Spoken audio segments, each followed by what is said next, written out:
it is one of my very favourite times of year because I can ask you one of my very favourite questions. Are you a Christmas pudding man or a Pannetone man? I do love a Christmas pudding, but I really love Pannetone. Pannetone is my kryptonite. If it's in the house, I cannot leave it alone until it's gone. I am an absolute sucker for Pannetone.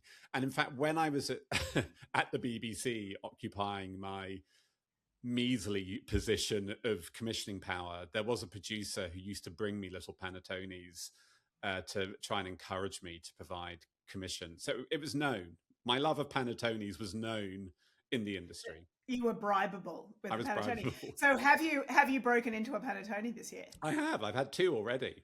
Oh, wow. It's true.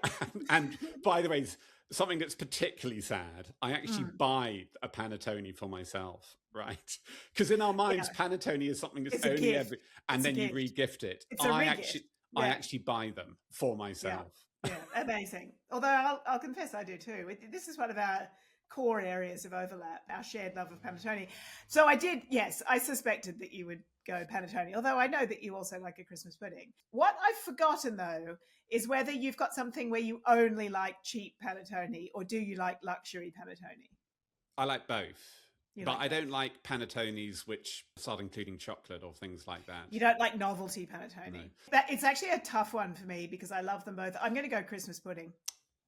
Yeah, but I've got really strict rules about Christmas pudding. It has to have suet in it. I actually pretty much only like a homemade pudding or like a really high-end pudding.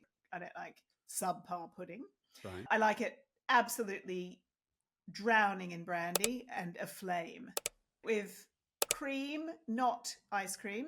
Yeah. And not custard. Wow, very particular. Mm-hmm. I can see. Although I have a lovely friend who makes brandy butter, and that's also a very good accompaniment.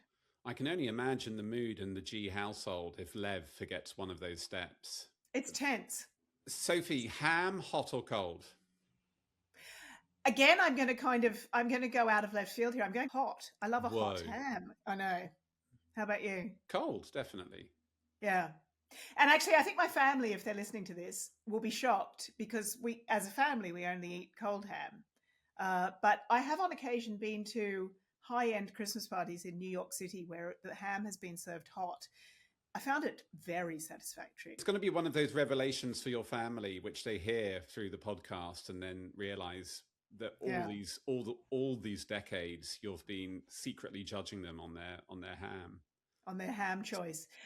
My friends heard me say that I didn't like being called G. I don't know if you remember that, but that when I was at university, I was called G. I said that on the podcast, and that really put the cat among the pigeons with my friends. So now, take that, friends. It's the ham. Soon you're going to have no friends left. It's just going to be you and I, Sophie, here. All those times you've said, "Hey, G, have a ham sandwich." It's just going to be us. You were digging your own grave. Yeah. And finally, Wham or Mariah Carey?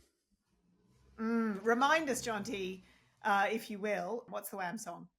Yeah, well, I won't sing it because the last time we tried singing on this podcast, we got trolled. We got one of the most. We got our worst review. It was awful. Somebody sort of said, your voices are appalling, and I'm never listening to you again. Sing again, and I'll unsubscribe. And gave us 3 stars. It was devastating because it was early on, so our rank plummeted.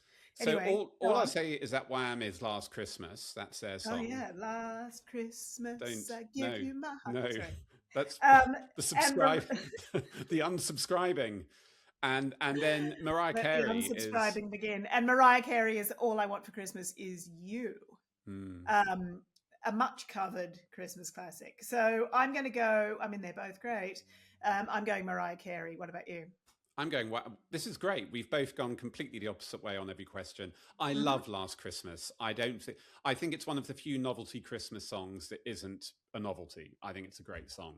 This is our Christmas episode, and we are going to be celebrating all things Christmas in literature. This is The Secret Life of Books. I'm Jonty Claypole, drunk maudlin uncle, sitting in the corner of the Christmas reunion saying inappropriate things to the young children. Of course you are.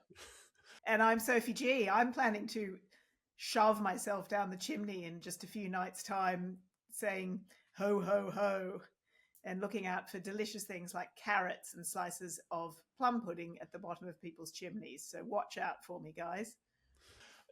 This episode, Slob's Christmas Cracker.